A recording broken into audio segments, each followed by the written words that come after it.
Hello साथियों, आज हम बात करने वाले हैं रिजर्वेशन यानी आरक्षण के विषय में। किस वर्ग को कितना आरक्षण मिला है और शैक्षणिक संस्थाओं यानी स्कूल और कॉलेजेस में आरक्षण का क्या प्रावधान है। शैक्षणिक संस्थाओं में आरक्षण का प्रावधान संविधान के अनुच्छेद 15(4) में किया गया है। आरक्षण कई प्रकार के होते हैं। जातिगत आरक्षण यानी कास्ट रिजर्वेशन, इसमें शैक्षणिक संस्थाओं में उपलब्ध सीटों में से 22.5% सीटें अनुसूचित जनजाति और आदिवासियों के लिए अतिरिक्त 27% आरक्षण मिला करके टोटल 49.5% तक आरक्षण मिला हुआ है। इसी तरह से मैनेजमेंट कोटा यानी प्रबंधक कोटा में 14% सीटें स्टूडेंट्स यानी विद्यार्थियों के लिए आरक्षित है। हम युवाओं से जानना चाहेंगे कि वो आरक्षण के विषय में क्या सोचते हैं और उनका इस पर क्या विचार है। इसी तरह हम कुछ युवाओं से बात करेंगे और आपको उनके विषय में बताएंगे कि वो इसके विषय में क्या सोचते हैं। 9 महिला कॉलेज के पास आइए यहाँ के छात्रों से जानते हैं कि वो क्या सोचती हैं आरक्षण के विषय में। ताम्रकार, आप आरक्षण के विषय में क्या सोचती हैं? स्कूल और कॉलेजेस में आरक्षण होना चाहिए, नहीं होना चाहिए, अपनी राय बताइए। मेरे हिसाब से तो नहीं होना चाहिए, क्योंकि जैसे कि देखते हैं कि एसटी वालों का परसेंट के हिसाब से होना चाहिए, क्योंकि जैसे कि ये लोग का परसेंट अच्छा भी आता है और नहीं भी आता है। जैसे कि एसटी वालों का परसेंट अच्छा नहीं आता तो भी उन लोग को बहुत अच्छे सीट्स मिल जाते हैं। और जैसे ओबीसी है और सबसे बड़ी बात है जनरल की, उन लोग को बहुत ज़्यादा तकलीफ होती है, बहुत स्ट्रगल करना पड़ता है। उन लोग को परसेंट भी अच्छा रहता है तो भी उन लोग को सीट अलॉटमेंट कभी होती है पर बहुत कम होती है, बहुत कम सीट होती है। तो वो चीज़ है जो कि परसेंट की बेसिस में देना चाहिए, इससे कि पता चलेगा स्टूडेंट को, मतलब परसेंट के हिसाब से हम कैटेगराइज करते हैं ना कि परसेंट मतलब स्टूडेंट गुड है, बैड है, किस लेवल का स्टडी कर रहे हैं, तो कास्ट का नहीं करना चाहिए, परसेंट के बेसिस पे। आप लोग ये सोचते हैं कि स्कूल और कॉलेजेस में नहीं होना चाहिए? हाँ, नहीं होना चाहिए। और बाकी जगह जैसे सरकारी नौकरी में भी आरक्षण होता है। हाँ, तो वो तो सबसे बड़ी प्रॉब्लम है ना। मतलब स्कूल का तो ठीक है, जैसे कि किसी को जॉब चाहिए उसके लिए तो दिक्कत जाती है ना, जिन लोग को अच्छा आया रहता है वो लोग का भी नहीं हो पाता। बहुत अनएम्प्लॉयमेंट फिर बढ़ती जा रही है। Thank you. आइए और जानते हैं हमारे कुछ और छात्राओं से। आपका नाम? कल्पना। आप आरक्षण के बारे में क्या सोचती है? स्कूल और कॉलेजेस में आरक्षण होना चाहिए, नहीं होना चाहिए, ये कितना सही है?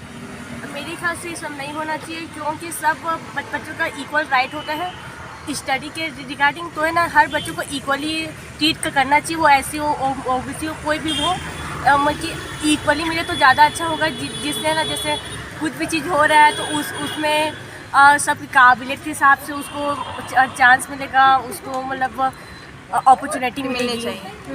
Thank you. आइए और जानते हैं हमारी नई सहेली। आपका नाम? आपके अनुसार कॉलेजेस और स्कूल में आरक्षण होना चाहिए या नहीं होना चाहिए? मेरे अनुसार कॉलेज और स्कूल्स में आरक्षण होना चाहिए, क्योंकि जनरली जो SC ST क्लासेस के जो लोग होते हैं उन लोग बैकवर्ड फैमिली से बिलोंग करते हैं और उनकी इकोनॉमिक कंडीशंस भी उतनी ज़्यादा बेटर नहीं होती। तो आरक्षण की हेल्प से हम उन्हें एक मौका दे सकते हैं कि वो भी कुछ आगे आ सके और अपना स्टेटस इंप्रूव कर सके। हम आ गए हैं सेक्टर 7 कल्याण कॉलेज और यहाँ के छात्र छात्राओं से जानते हैं कि वो आरक्षण के विषय में क्या सोचते हैं। आपका नाम? कुणाल चंद्राकर। आप आरक्षण के विषय में क्या सोचते हैं? ये स्कूल कॉलेजेस में होना चाहिए या नहीं होना चाहिए? नहीं होना चाहिए हमारे ख्याल से, क्योंकि क्या स्टूडेंट सब इक्वल रहते, सब सर मैडम यूनिवर्सिटी कॉलेज कुछ भी रहे, उसके लिए जो स्टूडेंट है सब एक समान है। तो फिर हमारे ख्याल से तो नहीं होना चाहिए, क्योंकि सब बच्चे को समान हक मिलना चाहिए, चाहे वो जॉब की फील्ड में हो चाहे स्टूडेंट लेवल पे हो। मतलब सब कोई भी फील्ड रहे लेकिन सबको समान आरक्षण मिलना चाहिए। मतलब सब समान रहे, सबके लिए एक हक बनता है, सबके लिए हर चीज़ समान रहे। तो इस कारण से मेरे ख्याल से नहीं रहना चाहिए आरक्षण, सबको समान हक दिया जाए। Thank you. धन्यवाद। आपका नाम? शुभम परगनिया। आप आरक्षण के बारे में क्या सोचते हैं? स्कूल और कॉलेज में नहीं होना चाहिए आरक्षण, मतलब सब समान होना चाहिए। और कुछ आप इसके बारे में और क्या सोचते हैं? मतलब जो बनाया संविधान भीमराव जो भी है ना, उन्होंने कुछ सोच के ही बनाया था, लेकिन अब बहुत समय हो गया स्वतंत्र हुए और सब नए युग में है, तो नॉर्मल होना चाहिए, सब समान होना चाहिए।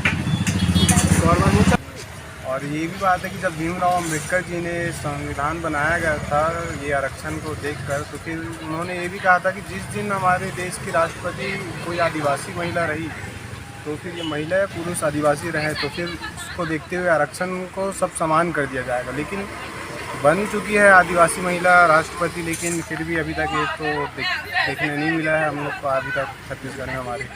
तो इसको हमारे ख्याल से जल्द आरक्षण को समान किया जाए। ये आरक्षण नहीं होना चाहिए, सबको एक हक मिलना चाहिए, क्योंकि सब बच्चे समान हैं, सबके लिए जॉब रहे चाहे कोई भी फील्ड रहे, सबके लिए एक ही हक रहना चाहिए। का नाम? सेजल आप रिजर्वेशन के बारे में क्या सोचती हैं? स्कूल और कॉलेजेस में रिजर्वेशन होना चाहिए या नहीं होना चाहिए? जनरल कैटेगरी वाली हूँ मैं, तो मेरे अकॉर्डिंग तो नहीं होना चाहिए, क्योंकि हम लोग बहुत मेहनत करते हैं, लेकिन जिनका रिजर्वेशन होता है उन लोग को बहुत सारे एडवांटेजेस मिलते हैं, तो उन लोग को जल्दी सीट्स मिल जाती हैं, और जनरल कैटेगरी वाले सब रह जाते हैं, तो मेरे अकॉर्डिंग नहीं होनी चाहिए। तो आपने देखा कि हमारे युवा आरक्षण के विषय में क्या सोचती है। आप भी अपनी राय कमेंट कीजिए। तब तक मैं अंकिता कुमारी गुंज लाइव से रिजर्वेशन के बारे में एक और टॉपिक जल्द लाऊंगी, और आप अपनी इंटरेस्टिंग टॉपिक जिस पे आप युवाओं की राय जानना चाहते हैं कमेंट कीजिए। Thank you.